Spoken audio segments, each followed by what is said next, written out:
Antasena tugasnya bumi ini akan dimandiin pakai air laut. Wes sifatnya netral ke bumi itu tadi loh, dataran itu.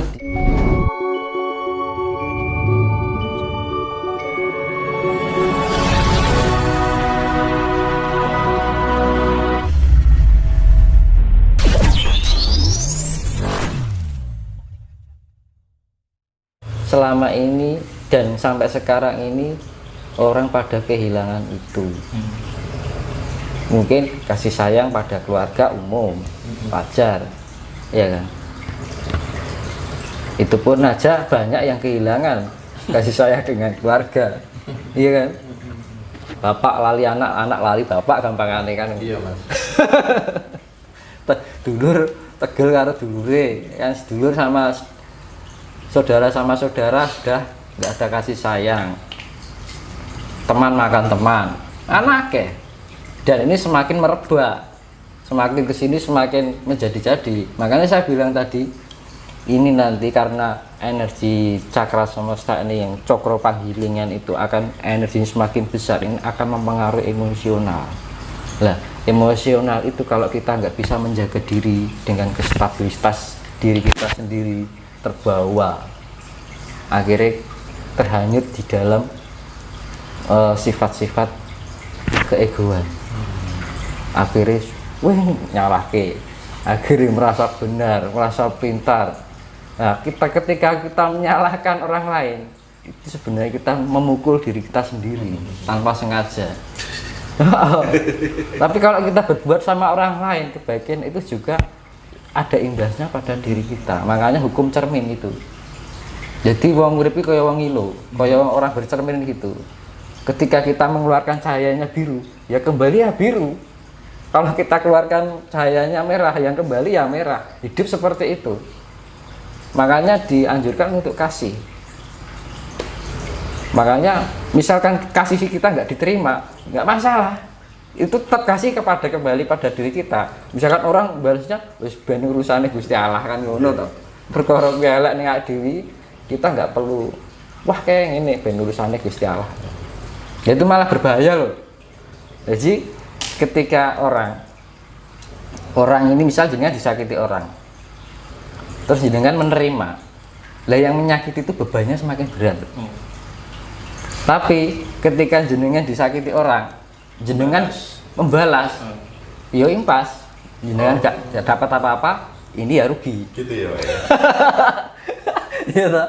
Tapi kalau Kadang nggak bisa ngumpet Pak.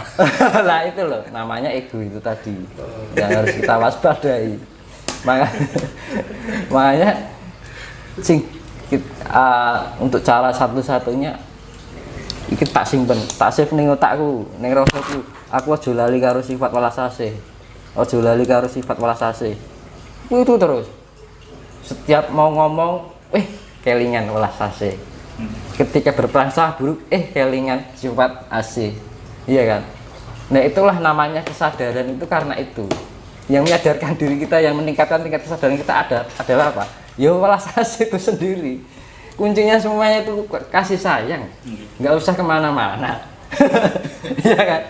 Sak kitab itu isinya ya, misalkan satu kitab ini kasih sayang, selesai. Iya. Nggak usah ini ayat ini isinya ini, ayat ini isinya sih, nggak usah. Jadi kasih sayang ayat 2, kasih sayang ayat 3, kasih sayang 1000, ayat 1000 kasih sayang. Udah itu teringat terus.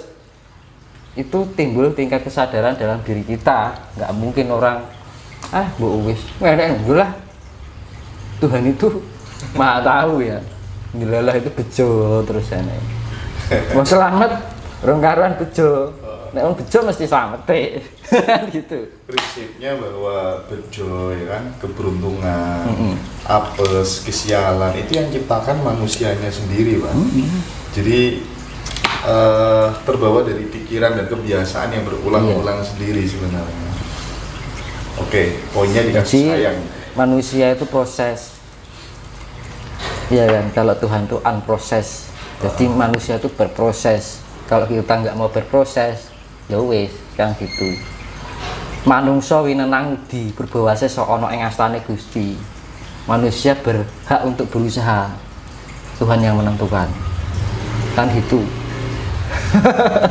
Kalau kita nggak mau, tapi kita mau keinginan baik, terus manusianya nggak mau berproses, terus piye ya aku harus kayak kowe. Kowe berproses semua kan gitu, nek mau Gusti Allah ngomongnya awake dhewe kan gitu. Semua itu alam semesta itu sudah diprogram. Hukum feedback itu, hukum imbal balik bolak balik itu sudah terprogram. Program alam semesta seperti itu.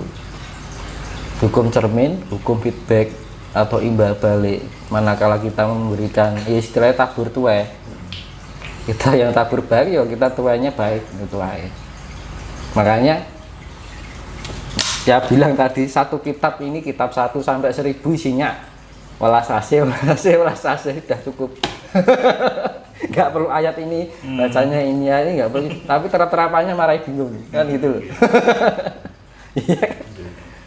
Makanya dulu saya pernah di video sebelumnya itu, kunci utama adalah welas asih. Soalnya saya mengajarkan pertama itu Sang Hyang Wisnu. Waktu itu di Gunung Lawu yang pertama, gir kuncinya mung hiji welas asih. Saya pikirkan kok ngono. Kita bisa bersikap rendah hati karena kita punya jiwa asih. Kita nggak punya dendam karena kita punya jiwa asih. Kita tidak bisa membenci karena kita jiwa asih. Kita bisa menghormati, menghargai orang lain karena punya rasa asih. Nah, mana kita bersikap arogan, asihnya di mana? Mana kita menjelek-jelekan orang, menyalahkan orang, merendahkan orang, kasihnya di mana? Ya kan, kuncinya mau hiji dah Mas. Nah, ini saya jelaskan di pewayangan ya. Pewayangan itu ceritanya Wisanggeni dan Antasena. Wisanggeni itu putranya Arjuna. Kalau Antasena itu anaknya Bima. Lah di dalam sebelum Baratayuda itu